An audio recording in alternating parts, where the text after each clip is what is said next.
Good morning and welcome to Ordinary Life, which is an educational offering of St. Paul's United Methodist Church. Today is the first Sunday in Advent, and Advent is always a very rich time at St. Paul's. Of course, it will be very, very different this year, but starting next Sunday, there will be some in-person gatherings. And if you would like to know more about that, how you can get scheduled for the communion service that will be held here, you can go to the St. Paul's website, stpaulshouston.org. If you don't get it, you can sign up for the Chimes, which is the weekly newsletter from St. Paul's. And if you don't get the bi-weekly, is it bi-weekly or twice weekly? What's the difference? They're the same, and bi-weekly also means every other week. That's crazy. It's confusing. English language is confusing. It is. It is.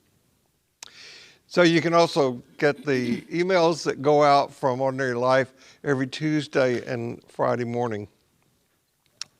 And you can subscribe to our podcast. You can. We have a podcast called In Between, and it's updated on our website every week on Thursdays, and you can also find it where you download iTunes podcasts. Sorry, I couldn't get that sentence out. And listen to it. We have a good time. We do. We do have a good time. Yeah. So when is the deadline for donation requests? December 7th, so that is in 1 week. We are accepting requests for donations. Each year, as you guys know, we give the money that you all have so generously contributed during the course of the year to different nonprofits who are working to empower the poor and underserved in and around Houston. You can make donations on our website by going to the donate button and then putting Ordinary Life in the memo. And if you have a request for a donation, that form is updated and it's on our website. It also comes through the weekly email. And you can also contact me if you still need it. But December 7th is the deadline, and then we'll distribute funds. Have you any idea how much money we have? I'm looking at John, and he's shaking his head. Not exactly, but we have a good chunk to give away this year, which is nice. Yeah.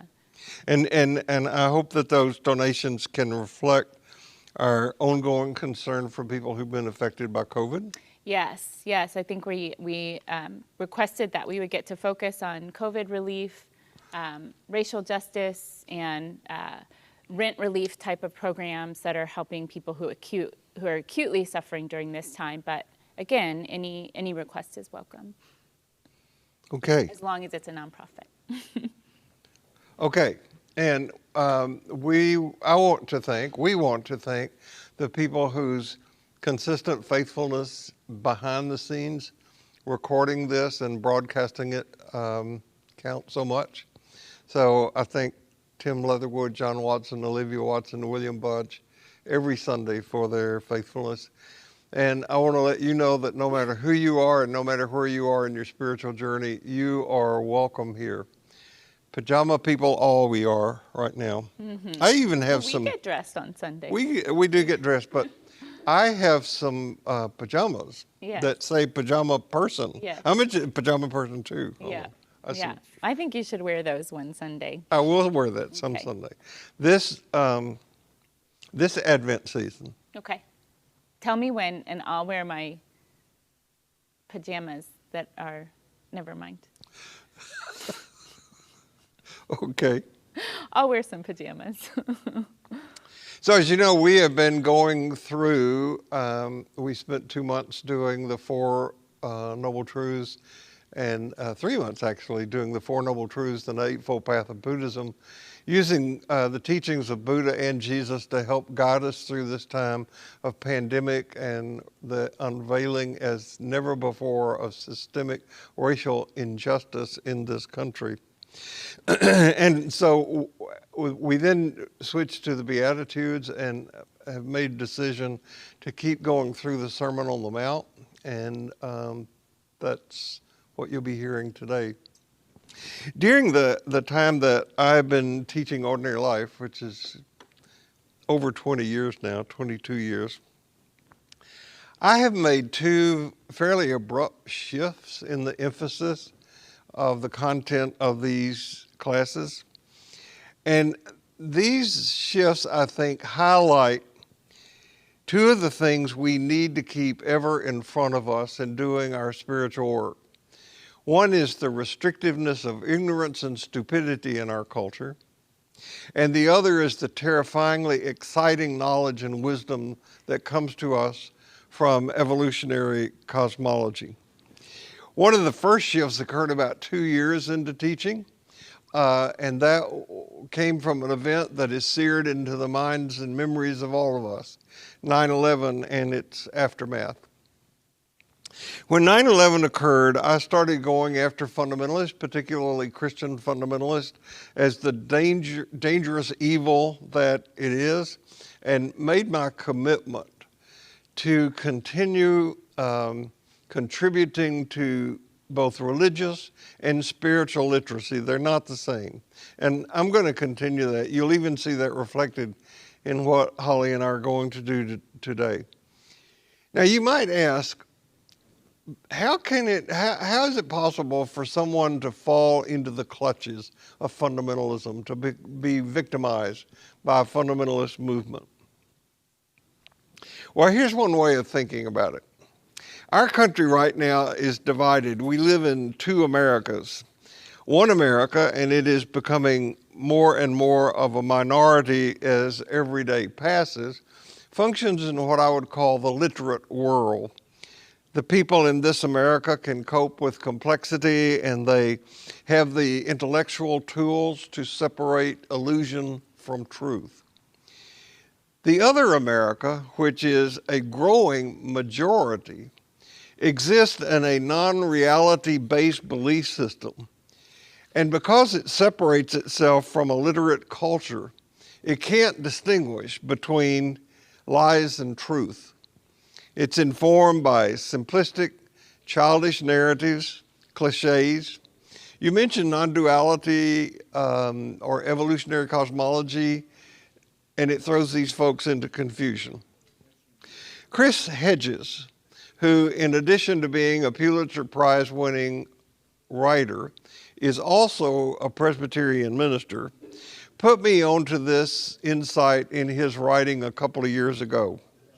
He claims, and I'm quoting now, "This divide more than race, class, or gender, more than rural or urban, believer or non-believer, red state or blue state, has split the country into radically distinct, bridgeable, and antagonistic entities."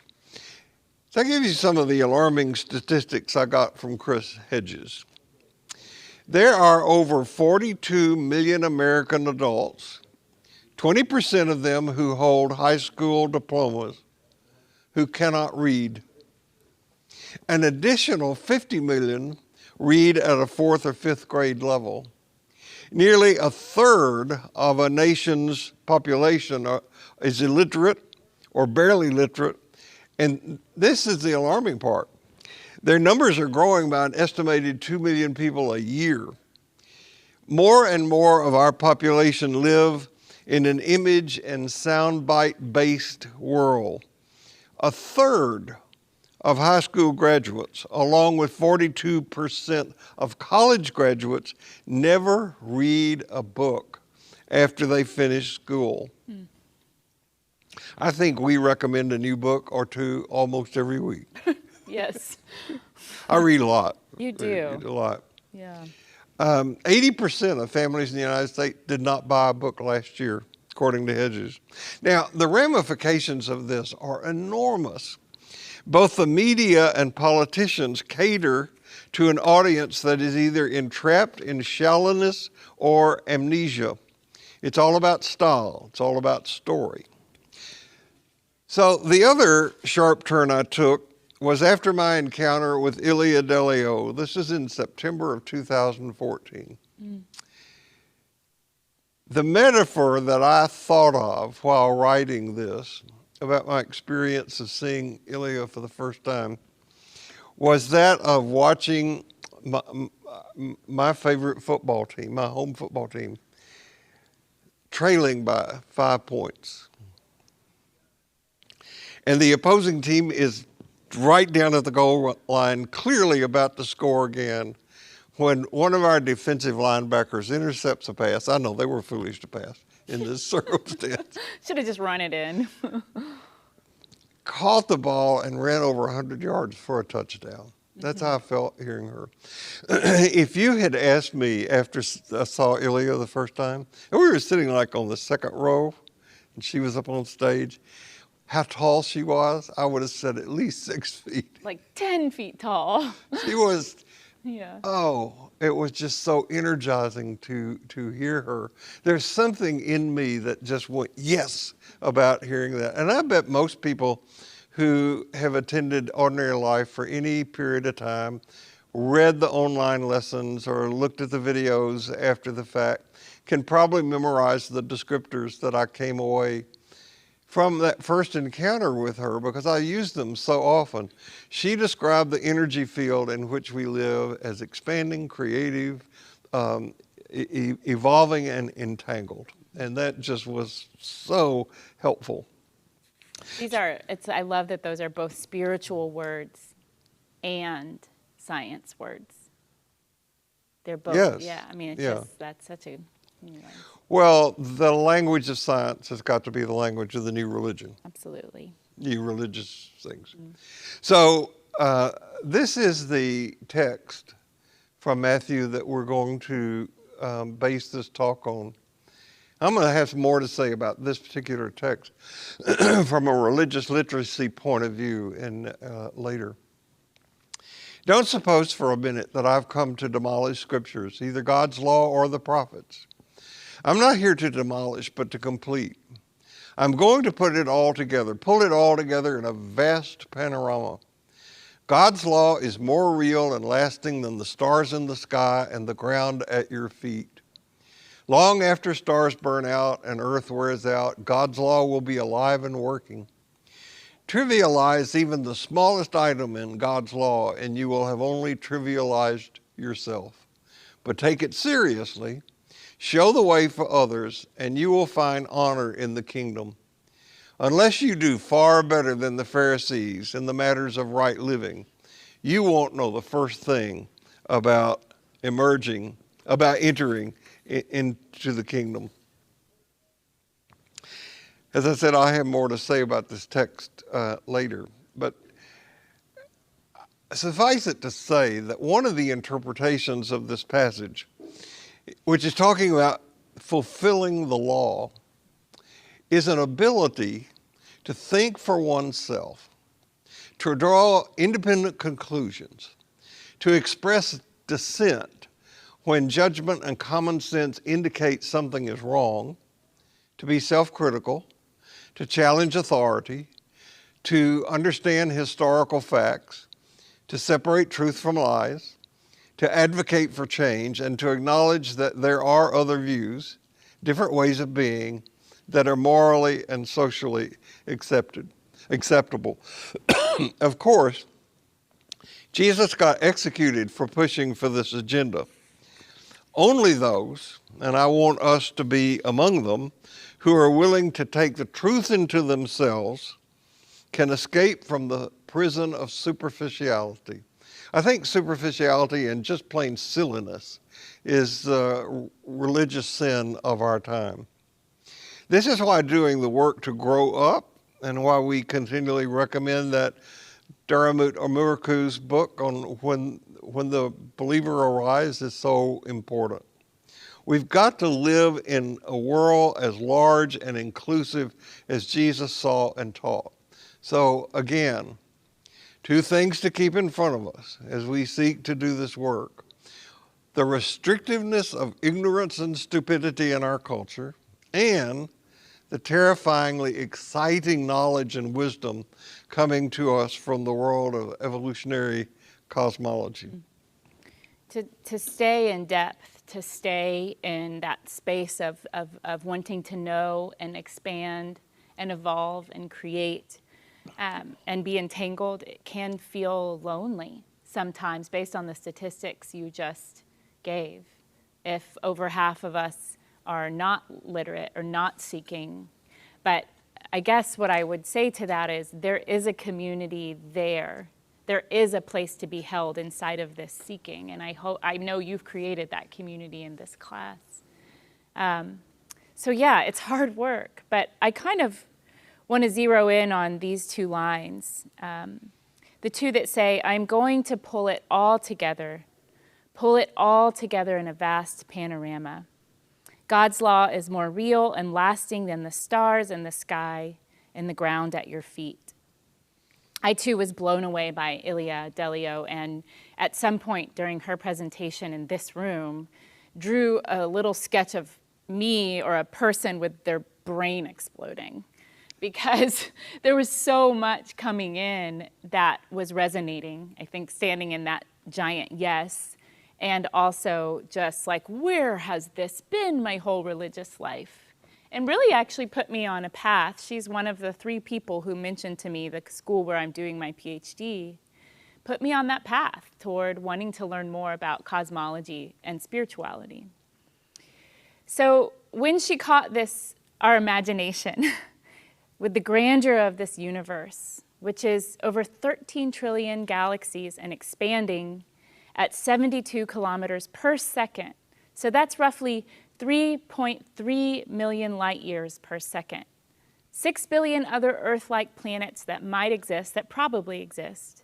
Nebula and black holes, which give birth to new stars and new galaxies respectively. So I behold this panorama, and it's amazing to consider that we are even here at all. I rewatched the movie A Wrinkle in Time with my kids the other day. We watched it last night. I'm so glad you did. I love that movie. It was made a couple of years ago, and when I was 10 years old as a 5th grader, I loved the book. I have really sweet memories of my 5th grade teacher reading that book out loud to us. And I read it now. I reread the book when the movie first came out, and now I'm reading the series that Madeleine L'Engle wrote.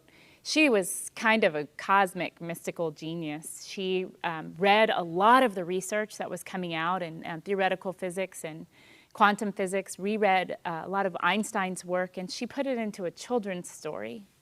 There are 3 characters in the book, all women, who represent a trinity: Mrs. Who, Mrs. Whatsit, and Mrs. Which.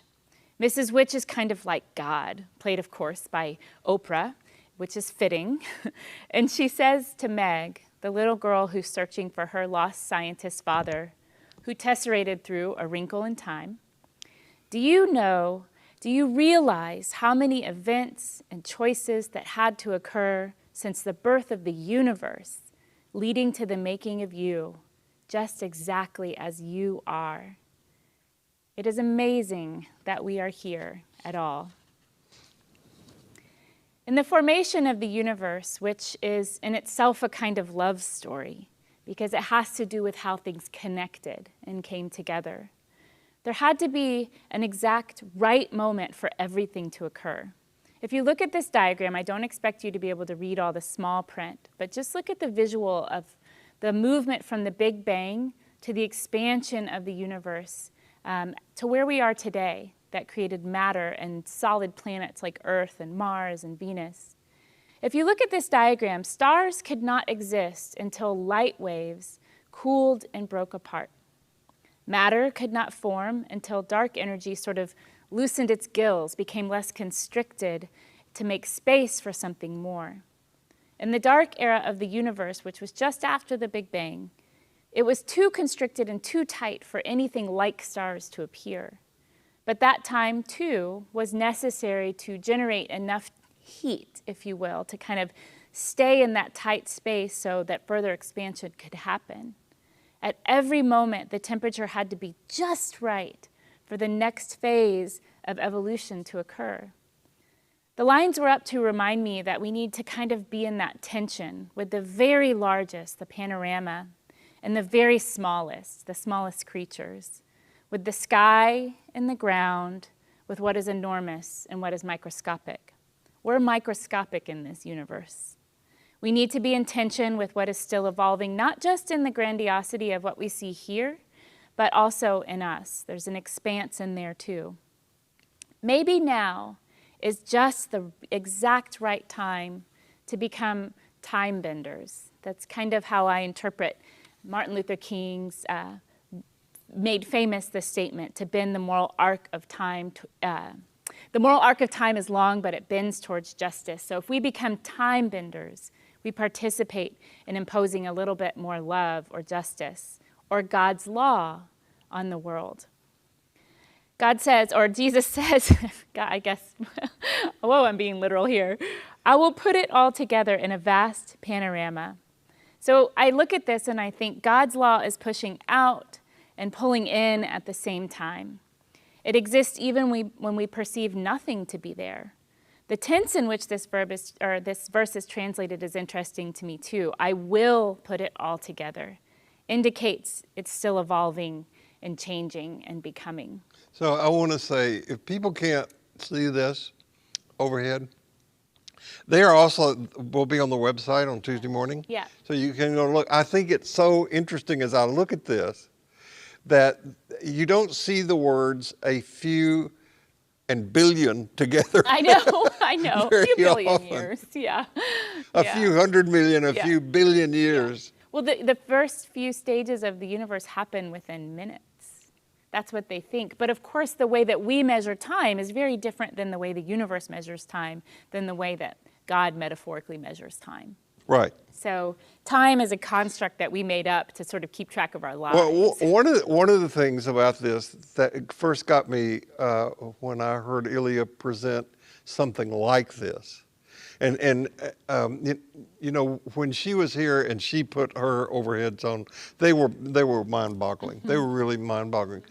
What she said that really got me was, you can't get your mind around You this. can't. I mean, that we have a name for 14 billion years. What does that even mean? 14 billion years could be twice that length in universe time. Right. Right? So we have this way of measuring time that makes sense to us. So we are trying to fit the universe inside of the expanse of our minds. And we're also trying to figure out where we fit into this grand universe, right? So yeah, I could jam on this stuff for a long time. But we're part of this grand evolutionary story, and we too, like the universe, are evolving. As Bill has pointed out so many times over the last few years, everything we ever thought we knew about God. So I have a few confessions to make. You're here, so I have a priest here. I don't believe in a clockmaker God, nor in a preeminent God. Preeminence meaning that God came first and breathed life into the cosmos. I love it as a metaphor, as in the first words of the biblical text in Genesis 1. First this, God created the heavens and earth, all you see, all you don't see. Earth was a soup of nothingness, a bottomless emptiness, an inky blackness. God's spirit brooded like a bird above the watery abyss. God brooded and then breathed. I love the metaphor. Second, I don't believe in heaven or hell as a place, but as a condition or outcome of the choices we make. Third, I don't believe God has a specific will for me, for you. I know a lot of people disagree with that, and that's fine. Or that the universe has a specific intent with the role of the human as the final word. But I do believe we are meant to be here, as much as anything else is meant to be here. And fourth, I don't believe in life everlasting, as in the idea of heaven or where I go after death. But I do believe in the first law of thermodynamics, which says energy can neither be created nor destroyed. It can only be changed from one form to another. So in this way, everything lives on. I'll let you chew on that paradox for a bit. I do believe in immanence, or the breath of God being everywhere and everything. We live and move and have our beings in this universe. In my mind, this is like the image of the photons of the Big Bang, which are just now making their way back to us. We live and move and have our being in this space. God's law is, to me, the law of the universe. I believe spirit and matter are co-evolving, that we enact a measure of justice or injustice, construction or destruction upon the earth. We are so small, and the universe is so big. It's hard to find our importance in this grand cosmic unfolding. From this verse, it's recognized that we are small. It is said, small but not trivial. What this to me is that God's law is that which is unseeable, so dark matter, that which we believe keeps the universe from flying apart. It keeps us held in space. The very core of our being, or the true self, if you will, this is also what keeps us from flying apart. Love, we can't see it, but we know what it feels like. Mercy, we can't see it, but mercy, we can't see, but we know what it feels like. Justice, we don't fully have it, but if we did, we would know it because there wouldn't be cries of injustice. We can see actions that mimic love, mercy, and justice. We can find 1,000 different ways to describe them, and not all of them look alike. When they are present, though, God's law is at work. I've, as you know, been reading a lot of MLK lately, or rereading. This is what he says about this powerful kind of love, which contains justice and mercy. One of the greatest problems of history is that the concepts of love and power are usually contrasted as polar opposites. Love is identified with a resignation of power, and power with a denial of love. What is needed is a realization that power without love is reckless and abusive, and that love without power is sentimental and anemic. Power at its best is love implementing the demands of justice. Justice at its best is love correcting everything that stands against it. So this idea of powerful love is the one I want to stay with today. It is, to me, when all else falls away, when the sky or the ground fall away, the only thing that matters. It is, to me, the essence of God's law. All the Beatitudes, all of the Eightfold Path prepares us not for salvation, for individual salvation, but to love better, which ultimately will be our salvation. We could spend a lifetime pondering love. Many poets and songwriters have and do, and we still don't have enough love songs and love poems in this world to really contain it. And it would still change, shape, evolve, and contain a certain kind of mystery. Love is the one thing I'm certain humans are capable of that might actually matter and make better this world. We must take that law absolutely seriously. So we're going to go for a little bit to the school of love, where God's law is rule. You know, I think it was Martin Luther King Jr. where I first heard, I could be wrong about this, that he says that a way to understand the difference between the prevailing belief of American society and the teachings of Jesus is that in American society we believe in the love of power. Mm-hmm. And in the teachings of Jesus, what you have is the power of love. The belief in the power of love. The belief in the power of love. Absolutely.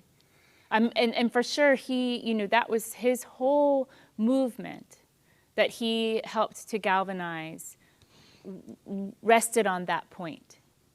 So he was not the first one to think of it, obviously, because Jesus also did, and Buddha, many, many, many spiritual teachers. Well, it was the core of the heart of what I call about the evolution of right religion. Yeah. Is that you don't treat people like you will not yourself want to be treated. Right. And the heart of that is love. Yeah. So I want to take a bit of an excursion now. I want to talk about the text. This is my attempt to do some contribution to religious literacy.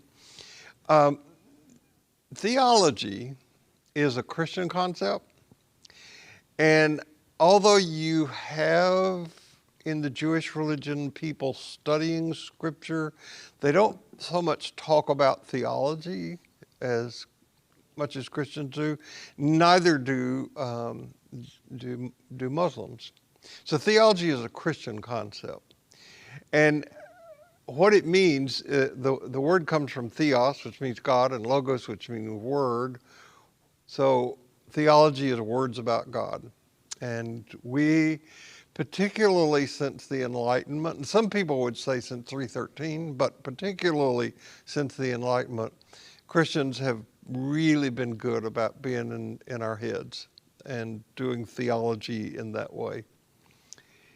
Closely related to theology is a notion called revelation, which means a revealing about God, who God is, what God wants, and the belief that this revelation is contained in Scripture, the writings that we call Scriptures. If you read this text today and you read that Jesus is quoted as saying, although Jesus didn't say the words in this text, that the words of the law and the prophets will not pass away. Some fundamentalist Christians take that to mean that this is a reference to the Bible. Couldn't be a reference to the Bible because the Bible wasn't written then. All the great religions have a collection of sacred scriptures. For the Christians, this is the Bible. It's the Quran for Muslims, the Guru Granth Sahib for Sikhs, the Vedas and the Upanishads for the Hindus, and so forth. The Upanishads are so amazing. Sorry, they're just really beautiful. The Bhagavad It's Gita. beautiful, Yeah. beautiful stuff. Yeah. I think the closest that we have in the in the Bible are probably the writings that are in Ecclesiastes and Proverbs that are in that collection. But they're beautiful and great personifications. Yeah. I like that.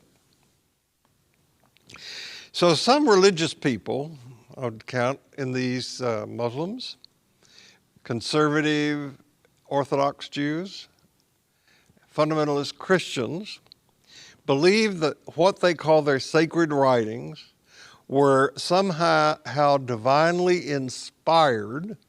Some people even believe that they were dictated by God to people who wrote them down, and that they must never be tampered with, never modified, and never changed, perhaps never challenged.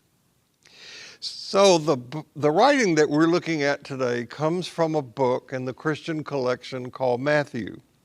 And since it is the first book in the Christian collection, many people mistakenly believe it was the first one that was written. Matthew, Mark, Luke, and John. Most people, whether they ever went to church or not, can probably say that way of putting the Bible. So just so you will know, Jesus was executed sometime around the year 30. The first writings in the collection we refer to as the New Testament were not written until sometime in the 50s. And these were written by Paul, with 1 Thessalonians and Galatians being among the first written. It wasn't until sometime in the 70s, that's 40 years after the death of Jesus, that Mark was written. Now, I don't know how good you are at recalling things that happened 40 years ago. Sometimes I can't remember what happened 2 or 3 weeks ago. Matthew, the one we're taking this text from today, was not written until the late 80s. That's 50 years after the execution of Jesus. Now, by the time Matthew had been written, the center of Judaism had moved to Galilee. And at this time, the followers of Jesus, who were Jewish, began to separate into two different religions. And there was hostility between the Christians who were Jews and the Christians who were not Jews. And it was about this time that the finalization of the Jewish canon was beginning to take place, creating the sections of the Law, Prophets, and Writings.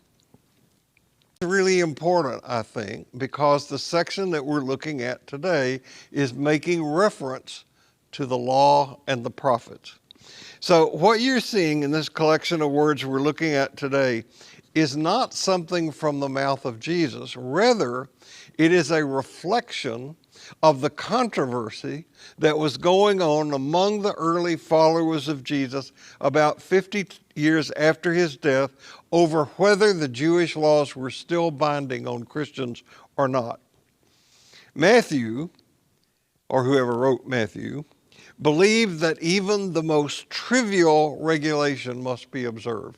And Matthew is the one who gets the credit for leading so many people astray about the kingdom of God that Jesus referred to, although now I'm pretty convinced Jesus would not have used that particular way of saying it. Matthew was so Jewish in his orientation that he wouldn't use the word God. It's forbidden among Jews. So instead of using the word God, he inserted the word heaven. Kingdom of heaven was what Jesus was talking about. And thereby that planted the seed to think that what Jesus was talking about was something that happened out there, off there, and usually after you died. Jesus himself had a much more relaxed view about the law, as we shall see going forward. The law that mattered to Jesus, as Holly has said, was love. And you'll see that when we get to what Richard Rohr calls the transformative initiatives in the Sermon on the Mount, where Jesus is quoted as saying, "You have heard it said, but I say to you," taking it even further. So the verse that we have taken to base the title of this time on today is one translated by Eugene Peterson this way: "I'm not here to demolish, but to complete. I'm going to put it all together, pull it all into a vast panorama." Now, if you look at this verse in the King James Version, it simply says, "I am not come to destroy, but to fulfill." And other translations use the word complete as well. What you see Peterson doing in this translation, and he's doing it, I think, in light of the overall teachings of Jesus, is that he's moving out in ever-increasing circles. So this is the kind of theologizing we need, in my humble opinion, to be engaged in. Something that moves us beyond the current confines of doctrinal Christianity. We've come to a point in the evolution of religion, the Christian religion, where this is what we are called to. This is where we're called to take our stand, to theologize outside of what has been considered doctrinally appropriate. So if we were to confine ourselves just to the message of Jesus as contained in the Sermon on the Mount, taken as a whole, that would be enough to inform us what it means to be a follower of Jesus. Now, I can also say, in my humble opinion, that what passes as much of Christianity today is a negation of what you see in the Sermon on the Mount. And this is what led Gandhi to say, "I like your Jesus, but I do not like your Christians, for they are so unlike your Jesus." And I think it's times like we are in right now in the pandemic, which is getting worse, according to what I read in the papers this morning. It is in this time when we are being called to reckon with systemic racial injustice that reveal just where we are on the path of spiritual and religious maturity. Do I remember reading in my research for this that Matthew was a lawmaker before sort of becoming a follower of Jesus? That seems to be the case. And so Matthew spoke to the rule. He wanted to appeal to that sort of like middle management, if you will. Well, and when you get to the end of Matthew, there's kind of a cryptic statement in Matthew about somebody who brings out of his house old and new treasures. Mm-hmm. And some interpreters say that this is the scribe part of Matthew, which is what he was, a legalist, bringing something new out. So he himself may have been undergoing a transformation in this process. Yeah, and you know, when I studied this in the seminary, the professor of New Testament that I had a wonderful metaphor for how to understand the evolution of Scripture. You know, we studied the Greek, which Jesus did not speak, and Greek. By the time the Jewish Christian movement had gotten into Galilee and began to be influenced by things that were coming from the Greco-Roman world, it was thought that it was the way to communicate was in the language of the realm, which is Greek. Mm-hmm. So the way that my professor described it to me is that you have a spring that has a source somewhere in the mountains, and out of it comes this pure water. As the spring goes down the river, it gets Sure. polluted, and things get in it, put there by other sources. So when the biblical scholars, starting with Strauss back in the 18th century, began really to look at the biblical documents, they were able to ascertain, as my professor said about this particular passage, this is way down the creek. This is way down the This creek. is way down the creek Yeah. because it's not something that Jesus would have said. So that's when it can be helpful, I think, to zoom out into the vast panorama, if you will, and say, what is the crux of what we are to know here or learn here? And it always comes back to love for me. I think we could spend the whole of our life in pursuit of love, and it would be a worthy pursuit. Right.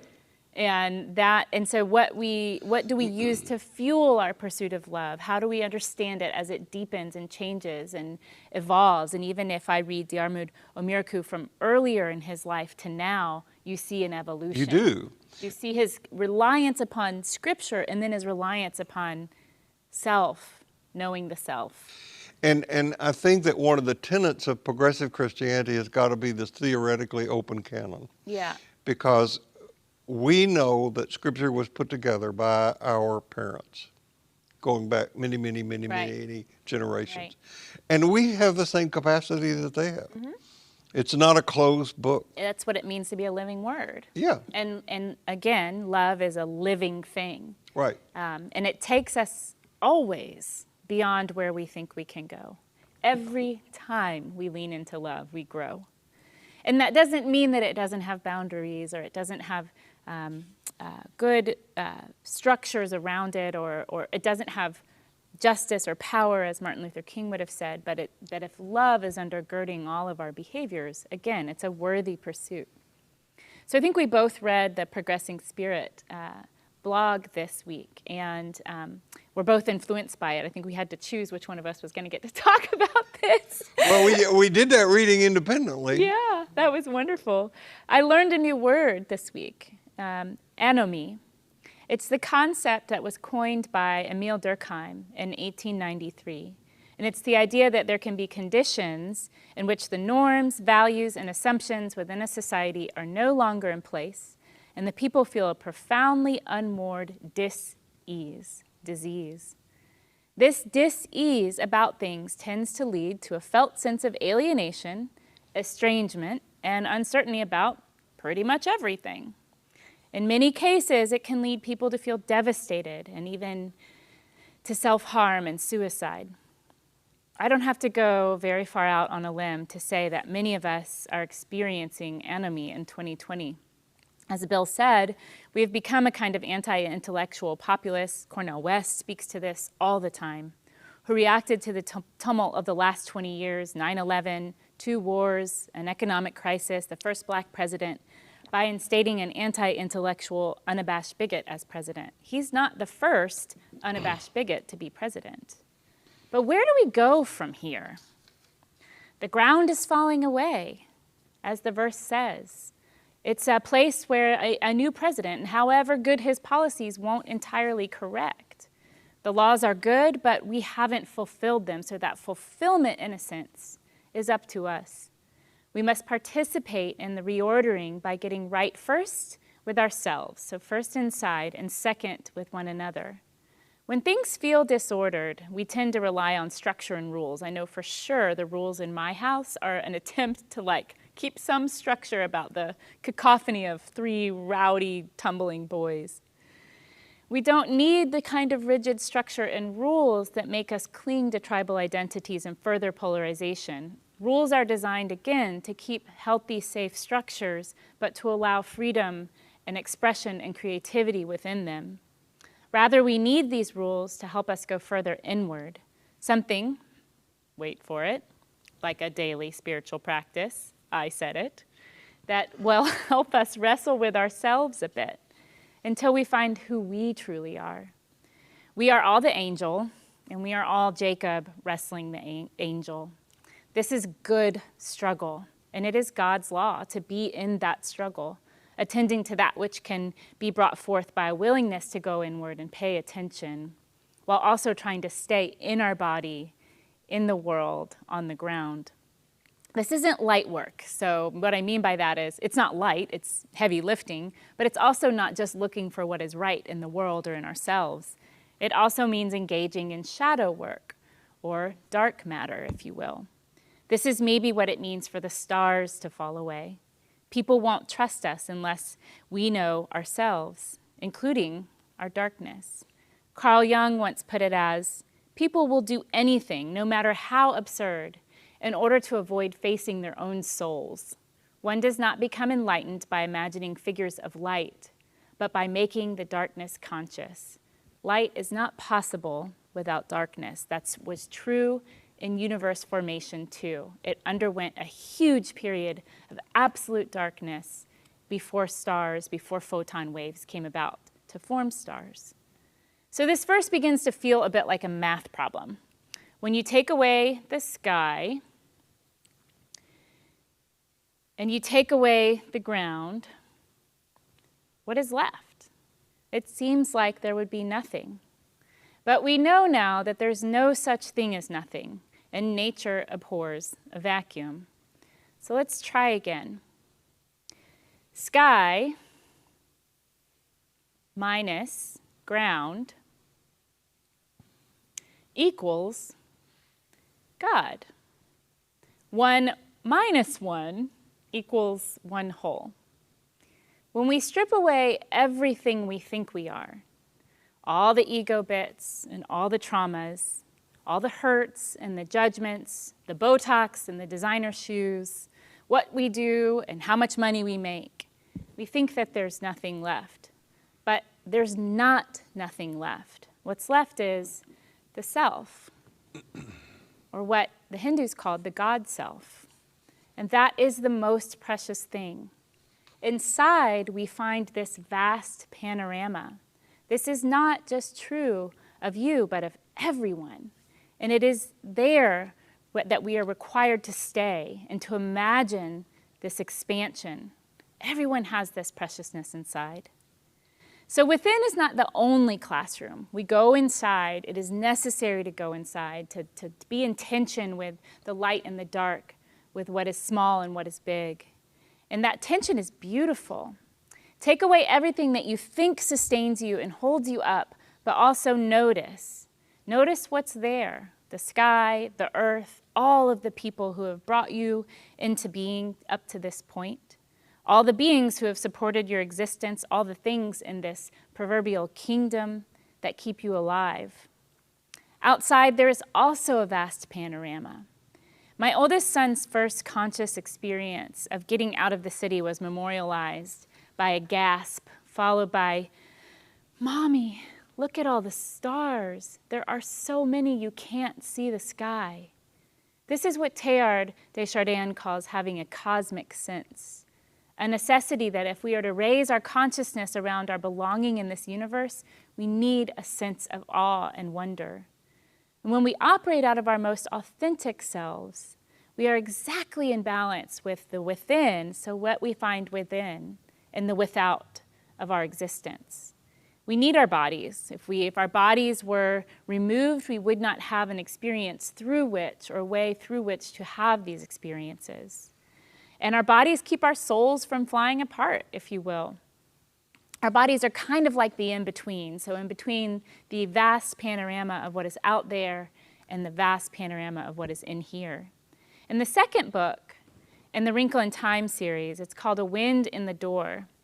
Meg is in this book too. She's in high school by now, and she asks this mysterious teacher who appears to her, "Where is your school?"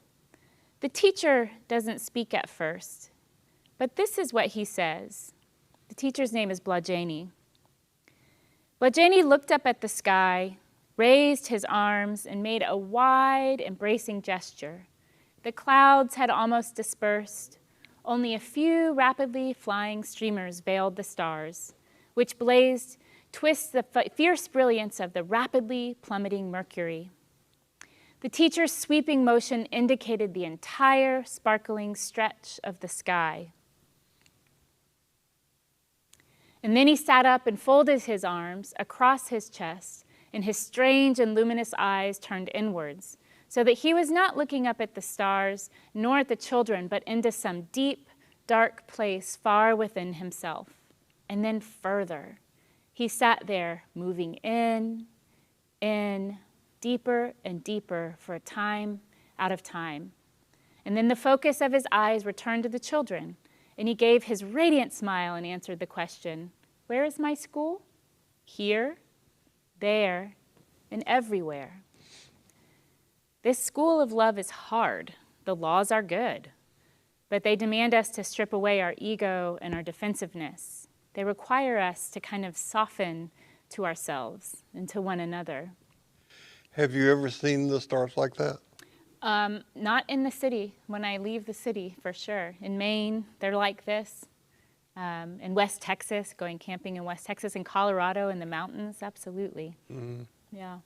So the first time we rafted the Grand Canyon, when you're a mile down in the earth and there's no ambient light, there's not all this light pollution, it's breathtaking. And I was talking to somebody about that after we came back from our first rafting trip. And the guy that I said it to quoted by memory a passage by Rachel Carlson, who said that because this scene is so readily available, which it is not, you can't see this in the city. Yeah. There are many people who will go their entire lifetime without ever seeing it. Yeah. I can feel Caleb's words. "Mommy, look at all the stars. There's not enough room for the sky." And they are always there. That's the thing, is that we say, "Oh, there are no stars in our sky." There are always stars in our sky. They're always there. It's that we can't see beyond the light pollution. So are there any other movies in the series? Nope. That's it. I'm aware of, yeah. It'd be great if they made Ava DuVernay is so brilliant. Yeah. So since the 1st of March, it has become cliche to say that we live in unprecedented times. I got visited by this cartoon today, this week. That's funny. Stop saying everything is unprecedented. So as far as we know, when Adam and Eve walked out of the Garden of Eden, he turned to her and said, "My dear, we live in unprecedented times." But, and this is my riff on the kind of blog in Progressive Spirit that we both happened to read this week. We are unmoored in our society. We're alienated, we're estranged from seemingly everything and everyone except those who are in our small tribe. We've been influenced by a lot of things that Holly has mentioned to you: unjust wars, economic turmoil, a black man in the White House. I've been privileged to see 2 interviews with Barack Obama this past week, one with Oprah and one with Stephen Colbert. Mm-hmm. If you can find them, I really highly recommend them to you. Josh got his book. Yeah. Mm-hmm. Is he reading it? I think he started it, yes. Okay. Yeah. Yeah, I got it on Audible, but I haven't read it. But all of those things created this kind of perfect storm for the mood that we are in. And then we're hit with the twin pandemics of COVID-19 and mismanaged justice system. If you have a population that is insufficiently educated, you have the atmosphere for people to be swayed by conspiracy theories, to regard mainstream media on which the population has long relied for information to be labeled fake news. I can remember when Walter Cronkite was considered the most trusted man in America. And now I don't think you could say that about any news source. If the election returns are any indication, close to half the population in this country fall into the category that tacitly supports the kind of positions that are not good for our society. And many of these people have become convinced that what it means to be a Christian is someone who is opposed to abortion, homosexuality, same-sex unions, and universal health care. So that being the case, how are we to live? And my personal experience is the same as I experienced in the aftermath of 9/11. I can't seem to have a conversation with a fundamentalist. I have this aspiration to love, but that doesn't always translate into being able to talk. For sure. Remember, it's the pursuit of love that is a worthy ambition. We will not figure it out in our lifetime. I don't believe that responding in kind is helpful. I don't think it's helpful to draw another line in the sand anywhere. But what I do want to suggest going forward in our following Jesus is that we dare do what he did, and what you see in the translation of Eugene Peterson of this passage, and that is to continue to increase the circle of our awareness and our concern and our inclusion. I am in no way suggesting that we stop being engaged in social justice, but I want to go back to what Holly was saying about love. We have to focus more on the power of love than the love of power. And some green in the spiral dynamic way, some green people on this social dynamic can be just as mean as any other form of fundamentalist. They can be just as fundamentalist in their positions. Paul said in that famous passage in 1 Corinthians, if I speak with human eloquence and angelic ecstasy but don't love, I'm nothing but the creaking of a rusty gate. Did you notice in Peterson's translation that one of the phrases or words in it is right action? No. Mm-hmm. In the one for in the Eugene Peterson translation, and one of the phrases is right action. So I did not notice that. It says,